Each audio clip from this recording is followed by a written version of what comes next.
guys, George here, and today I want to bring to you a video about quarter no quarter. Now, why am I talking about quarters as it pertains to ASL? We all know 4 quarters is $1, and so much is true for ASL as well. But actually, when we're talking about quarter or no quarter, it is about the willingness or lack thereof of one side versus another to take prisoners, accept surrender, or to say simply, sorry, we don't take any prisoners. And if a side declares no quarter, they're stipulating that they're not going to take any prisoners, and the first unit that is trapped by a possible capture will be eliminated. But subsequently to that, all other units will have the ability to either route away, if eligible, route with the possibility of interdiction, or low crawl. So it's pretty interesting because different situations can arise where you have to think about what is the right thing to do um, as the attacker and as the defender.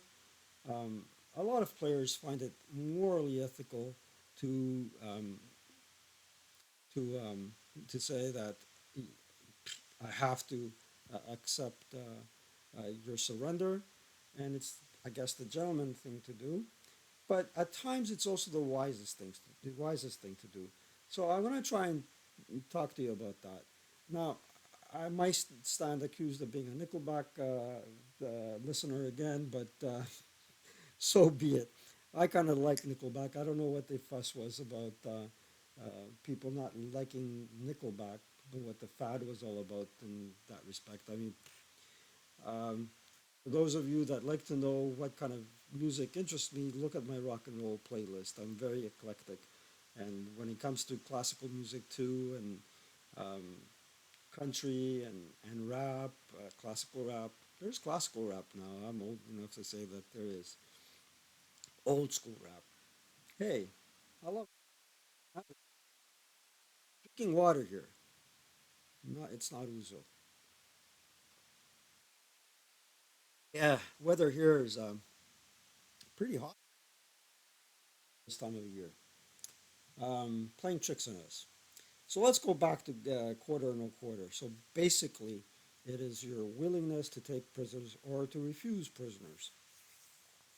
And the principal reason most people would take a prisoner is because if you are playing for VP or CVP, prisoners count as double, usually, unless that rule is negated by special another scenario special rule. Um, but there is another well-known reason as to why people um, accept surrender is because basically your opponent gives up a full-blown unit.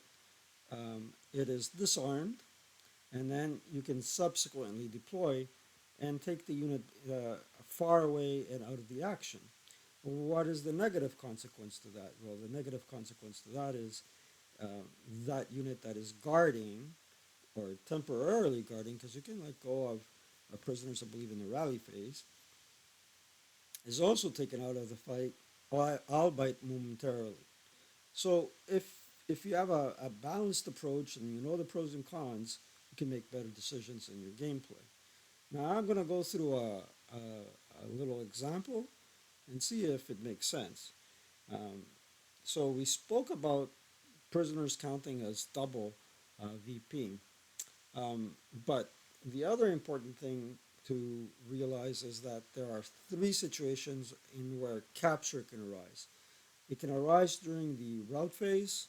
It can arise during uh, close combat, where you can deliberately attempt to capture units. Now, if you know this rule and you're playing a scenario with CVP and there's no special rule negating the double counting of VPs or prisoners, then you will think twice, and instead of going on for an sorry, for an outright elimination of that unit, you will think about capturing that unit instead and gaining your victory objective. And I've played some scenarios where uh, your your your opponent off the board, when you're counting CVP, um, and you do that calculation after reading the victory conditions, you'll realize the player that has not thought of capturing a unit will lose ultimately the scenario. So you can stroll with your snake eyes down the road, you eliminate everybody and or as many people as you can. But at the end of the day, when you tally up your score, you're left with a deficit. And the other, so there's three reasons. The third one is mopping up. I'm not going to go over mopping up, but let's recap again. Route phase, CC, and mopping up.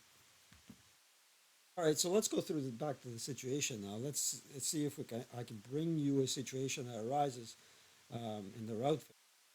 Let's say these fellows here are attempting to capture these units here, and he'll attempt to throw smoke into that hex. Um, Okay, and he's declaring assault move. Not that it's going to help, but let's see. I didn't get it. I rolled a 3. So now this fellow is going to declare assault move and move there.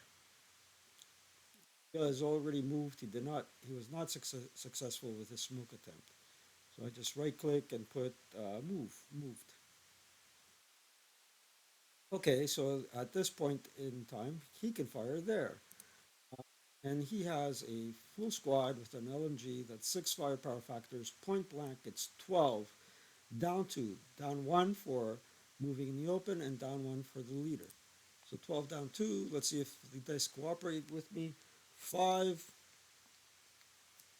5 on the 12th chart is a very bad morale check of 2, 2 MC. Let's see if the dice cooperate.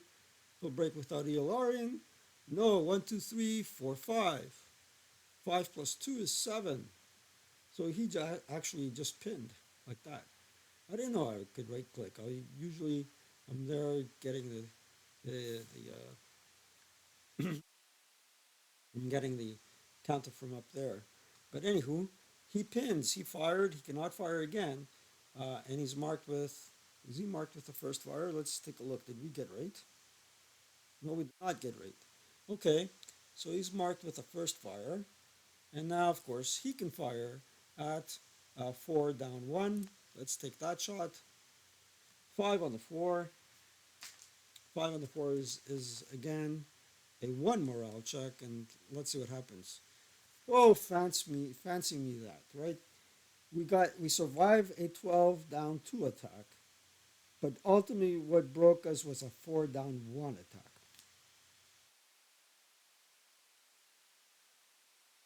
I'll tell you. There we go. He's broken. Break, break, break, break, but did not LR. Right. Okay. We rolled a 9, roll a 7, ELR is 3. Now he's broken. Along comes advancing fire phase. They survive advancing fire phase, both these stocks that is. And now comes route phase. So we remove all moves, we remove all prep and death fire out of habit. And there was 6 residuals in there, but a lot of good it will do us now. And he's no longer pinned because he's broken. All right, now where can he route? He certainly cannot route to P2 or N2. If he routes to P1, he will be interdicted, so he'd have to low crawl. Wow, that was a tongue twister and a half. Low crawl. Think about this. Low roll. And again, he would be interdicted here, here, and certainly cannot route there. So by virtue of not being able to route were for the fact that he had to low crawl, and that is under 20.2, right? He has to ask for surrender. And that's how basically surrender works. Now, if he were to reject their surrender, there would be a um, there would be uh, no quarter enabled, which would allow all subsequent units that were in this predicament to just low crawl and not have to worry about it. Now, in this case, let's say we do accept a prisoner, so we will bring down a prisoner counter, and the prisoner counter can be for a full squad, 1, 2, 3, or you can size them up to 2. In this case, it's a full squad. He accepted the surrender, just like that. And I like to label him,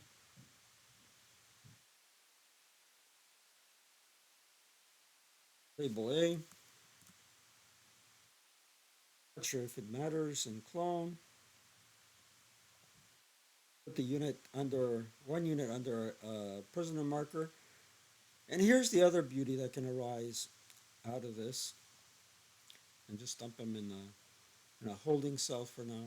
There you go. The other beauty that can arise from this now, ordinarily, a Russian squad cannot deploy, but they can deploy for the purposes of guarding. So half squad and clone, and one unit will have the LMG, and the other unit will be the guard, just like this. Put them up there. A hex with a captured prisoner. Now, there's one downfall to this, is that the squad that is guarding is a lower unit size than the squad that has been captured, which effectively negates the guard in this case from firing or doing anything other than defending itself in close combat. Guards that are defending units their size um, can attack at half firepower in close combat but defend at full strength. That's another thing you have to take into consideration. Now, um, as well, now since this fellow is a half squad, he only has 2 firepower attack there.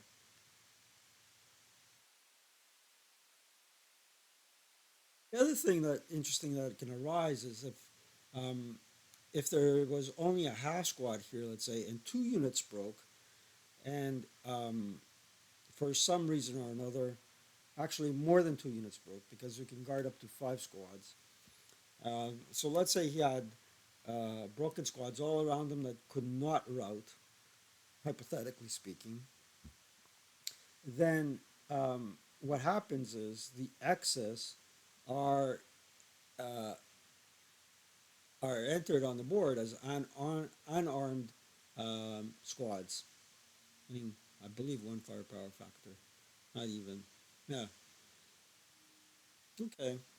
Now let's say this holds true. Let's get the counter tray out,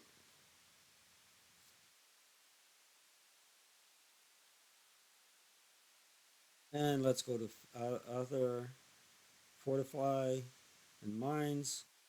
And then under mines, there's 2 subcategories. One of them being AP mines. There you go. Let's say there was a mine here with a strength of not 8, not 12, but 6. Okay? All right. That unit, let's bring him back. Let's bring him back to life.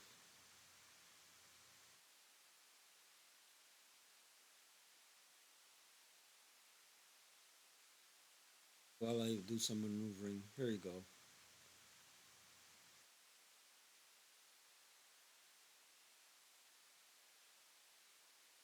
And put this guy back to being full squad status.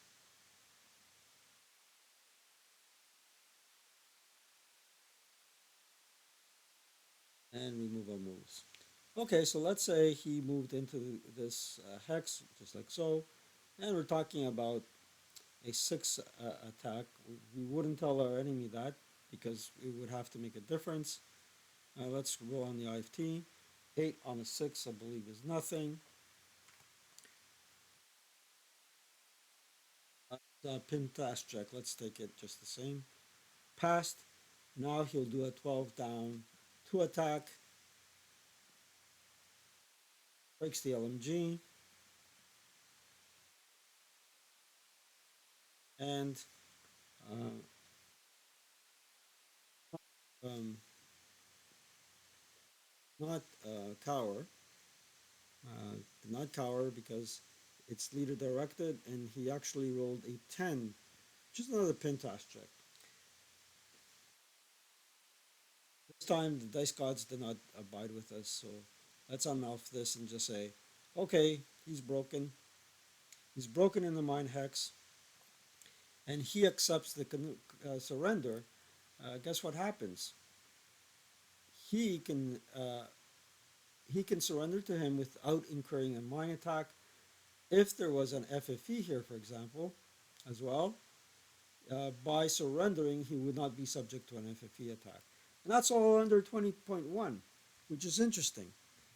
If you would otherwise have to route without being eligible to be captured, you would be incurring a AFE uh, effect for OBA if you had to route through OBA. And the same thing would hold true for mines, but in this case, because he is surrendering over to a unit by virtue of the route phase capture rules, does he wouldn't incur a mine attack or an FFE attack, which is great. Okay. Um, hmm. Something else that's pretty interesting is that let's go to the Allied OB, uh, vehicles, lend lease.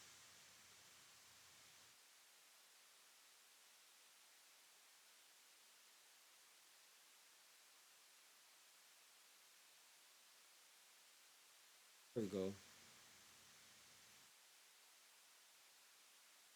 Come on. Here. So what do we got here? Carrier M3. There it is. Okay. So let's put them back here. Let's get rid of the mine.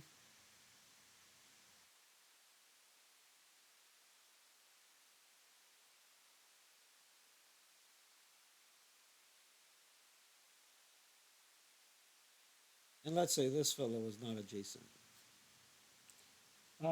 This is a vehicle. Not surrender to a vehicle. As such, he can low crawl away. The other thing that's important to note is if he is berserk, uh, he cannot, he will not surrender. Actually, if the other unit was berserk, he, if the this unit was berserk, he could not accept the surrender. Um, and if he broke due to a heat of battle roll, if he was encircled, or let's see, or these guys. Let's take it one thing at a time. If these guys were for any reason in the melee, they could not accept the surrender, then he would be able to low crawl. Okay. If this unit was berserk, similarly, he would not be able to accept the surrender of this unit here. Okay. And if it was a vehicle, as I just explained, he would be able to low crawl if the vehicle was the only unit adjacent to him. Good. Did a half decent job, I think, at explaining this, and this is the crux of it. This is the most important information, or the 5 minute university, as I like to call it, of no quarter. Now, the other thing you need to know is that there are certain um, nationalities and certain states of mind that do not qualify for the uh, route phase surrender. I made a little.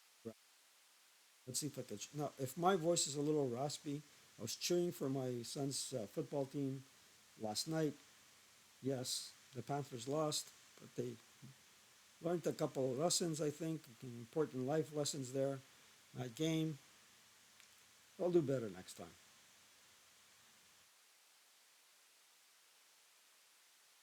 Open up Excel. Look here.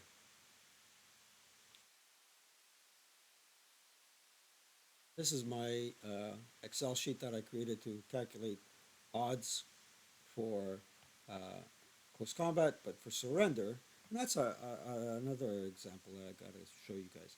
For surrender, I think everybody can see that partisans are not subject to route-based surrender. Gurkhas, similarly, commissars, similarly, SS facing Russians, and I put SS facing Russians in parentheses because SS facing Russians may not subject to route-based surrender, and SS, no matter who they're facing, may massacre as per A20.4, and massacre is something that, if incurred during the scenario, apparently raises the EOR of the unit doing the massacring, uh, the side doing the massacring. Japanese, similarly, they're not subject to route-based surrender and may massacre. Fanatics are not subject to route-based surrender, nor berserk units. Berserk units most certainly can massacre and regain their normal status afterwards. So that's important. Now, we mentioned something about close combat, and I did say I wasn't going to do mopping up. What's important to note is, let's say we had a situation as follows. Let's unbreak this guy. We had a situation as follows. He survived all the attacks. So this is the advanced phase. Remove all moves, and their goal is to gain a certain amount of VPs and squads may be part of that VP, right? And capture squads would count double according to the rules, and that doubling is not negated by any SSR. They end up in CC.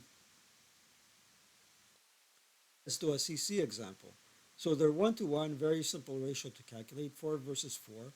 They roll for ambush because they're in ambush terrain being buildings and woods. So let's do that. German player first. 6, 1. Of course, the Russian unit is now um, is now in a position to ambush the Germans. So, um, if you ambush a person, can you also declare that you want to capture them? So for the ambush roll, you get a -1, and you add +1 to capture the German, and you need a 5 or less. So let's do that. So right off the bat, look at that. He just got himself a prisoner. Put that back here. Of melee, and he can also deploy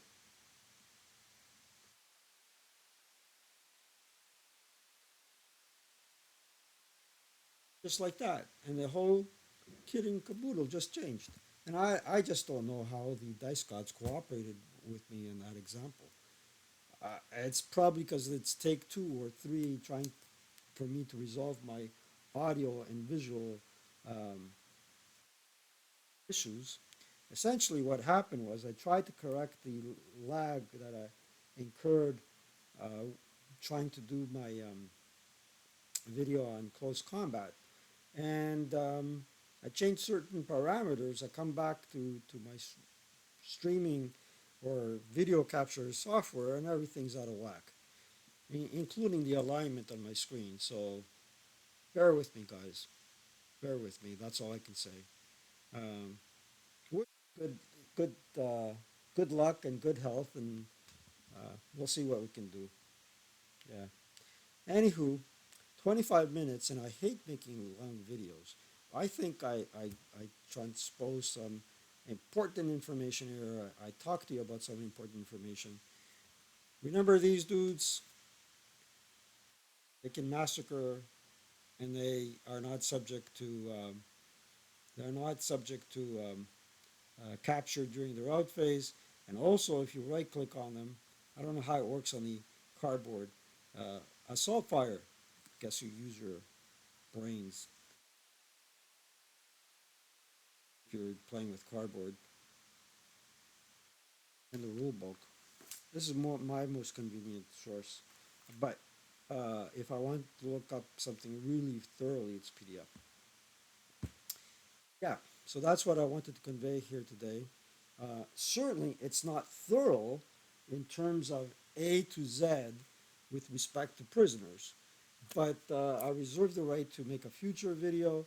It's a small part of the rules, and I'm guessing by reading over the rules 3 to 5 times over, and God knows how much I've read it, and this morning, for some reason or another, it just clicked. And I said, I have to make a video about it to reinforce my knowledge, share my knowledge with you.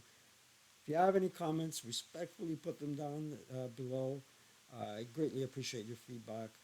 I also appreciate you sharing news about this channel and spreading the word because, of course, if you follow it doesn't, I ain't disappointed. I'm not waiting for that you filed button. Pardon me for the voice.